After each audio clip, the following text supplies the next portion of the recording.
విషానం ఉంటుంది.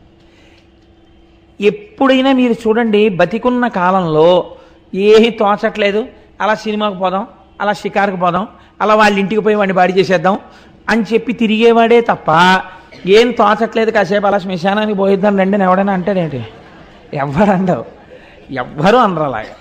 కానీ చిట్ట చివరి ప్రయాణం, ఈ జీవనయాత్రకు ముగింపు మాత్రం ఎక్కడికి వెళ్ళడంతో, అక్కడికి వెళ్ళడంతోనే పూర్తయిపోతుంది.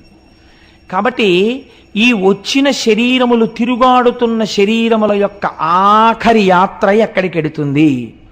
అక్కడికే వెడుతుంది.